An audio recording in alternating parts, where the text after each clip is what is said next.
कन्हैया पांचों पांडवों को लेकर के तीर्थ यात्रा पर चले गए थे। उनको पता था कि पांडव लोगों की जान को खतरा है, इसलिए पांचों पांडव को लेकर के तीर्थ यात्रा पर चले गए। उस शिविर में कौन लेता है?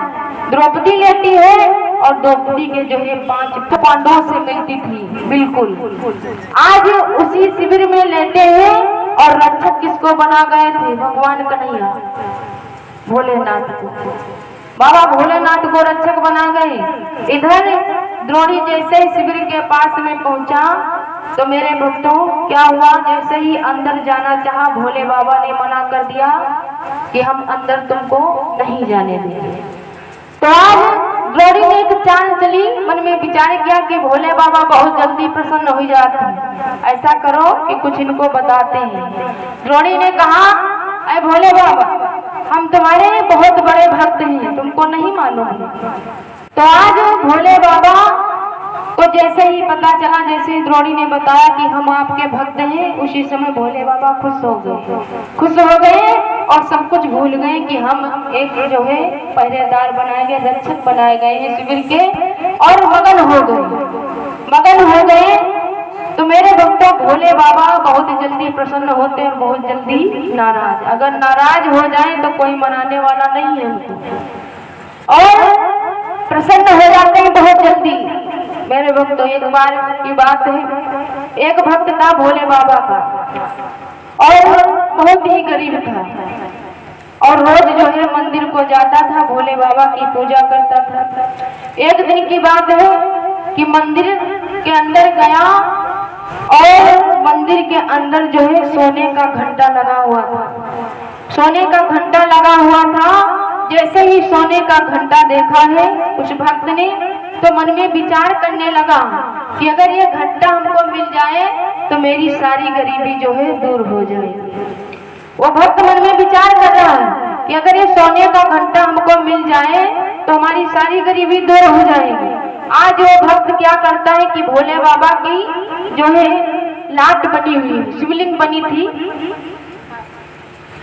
बनी थी, तो उसी शिवलिंग पर जो है चढ़ करके भोले बाबा का घंटा खोलने लगा।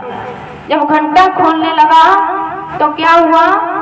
भोले बाबा मन में विचार करने लगे, बहुत ही खुश।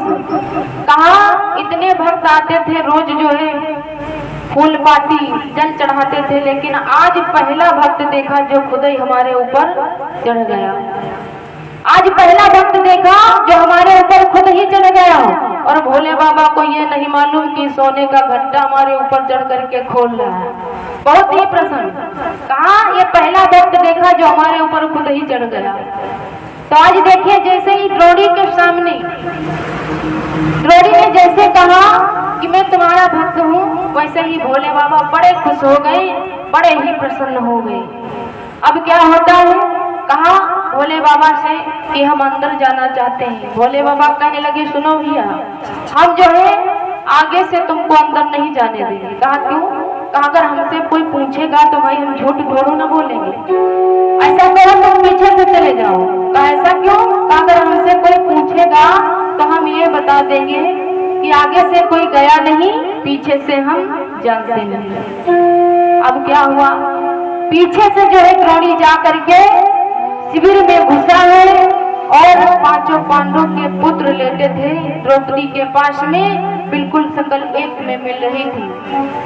अब क्या हुआ कि द्रौणी ने जो है पांचों पांडवों के शीश को काट लिया, और काट करके जो है दुर्योधन के पास में आया। जब दुर्योधन के पास में आया तो दुर्योधन कहने लगा, ले आए पांचों पांडव के शीश? कहा हाँ ले आए। तो दुर्योधन को सबसे ज्यादा भीम के ऊपर क्रोध था, तो दुर्योधन कहने लगा, ला इसमें भीम का शीश कहाँ है? तो आज द्रोणी जो है भीम के बेटे का जो है शीश समझ करके भीम के बेटे का शीश दिया है। शकल तो मिल रही थी, लेकिन जैसे ही हाथ में दिया है और जैसे ही दुर्योधन ने थोड़ी सी भी बूंद लगाई, वैसे ही जो है वो शीश माटी के ढेल के समान फूट गया। जब वो शीश फूट गया तो अब क्या होता है?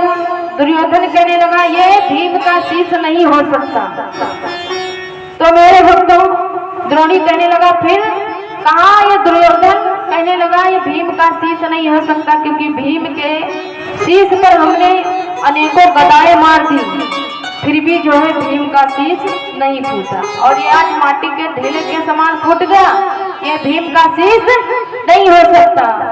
जैसे ही उजेले में ला करके देखा तो क्या देखा कि पांचों पांडवों के बजाय पांचों बेटों के शीश जो है दुर्योधन के सामने कटे पड़े।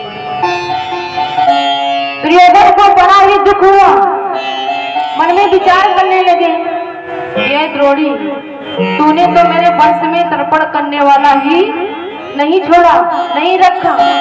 अरे मेरी दुश्मनी मेरे भाइयों से थी, मेरे भतीजों से नहीं थी। मेरे भाई अगर मर जाते आगे चल करके जो है मेरे भतीजे राज्य करते। अरे तूने तो सबको मार डाला, मेरे वंश में किसी को नहीं रखा। आज मेरे भक्तों इसी दुख में जो है दुर्योधन ने अपने प्राणों को खो दिया, अपने प्राणों को त्याग दिया। अब इधर क्या हुआ, जैसे ही सवेरा हुआ है तो मेरे भक्तों क्या होता है कि शिविर से खून की धारा बह रही है, खून की धारा बह रही है। मेरे भक्तों उस माँ से पूछो जिसका एक पुत्र मर जाता है तो उसके दिल पर क्या बीतती है। और द्रौपदी के जो है 5-5 बेटे मारे गए, वो भी एक दिन में द्रौपदी जैसे ही देखती है। आज मेरे भक्तों पागलों की तरह उस शिविर में अपने 5 बेटों के मृतक शरीर को लिए हुए रो रही है और आंखों से आंसू बह रहे हैं। मेरे भक्तों देखिए, मन में विचार कर रही है कि प्रभु तुमने मेरे परिवार की कैसे रक्षा की, रो रही है। आइए, समय काफी हो रहा है, आगे का भाव जो है भैया जी के द्वारा सभी लोग सुनेंगे। आइए 2 बार भगवान का पावन नाम बोलते हैं और इसके बाद भी वाणी को विराम है।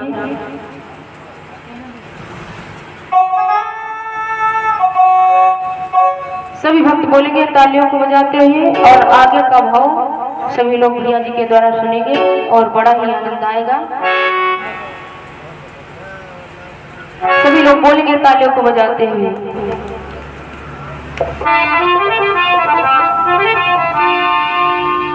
लूट कर लेगा जी दे, सभी भक्त बोलेंगे तालियों को बजाते हुए।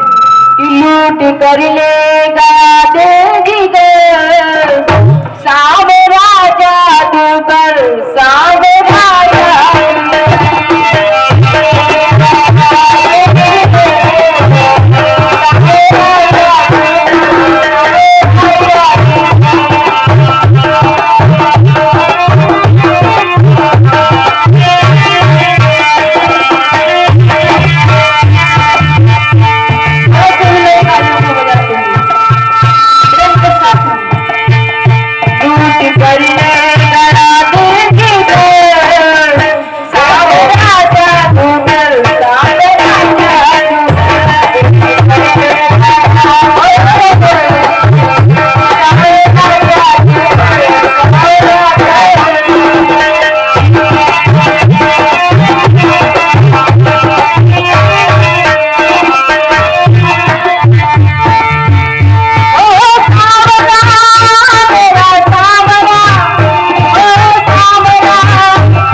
वृंदावन बिहारी लाल की, आदि शक्ति दुर्गे मैया की, राघवेंद्र सरकार की, बोल मुरलिया वाले की, जय जय श्री राधे श्याम।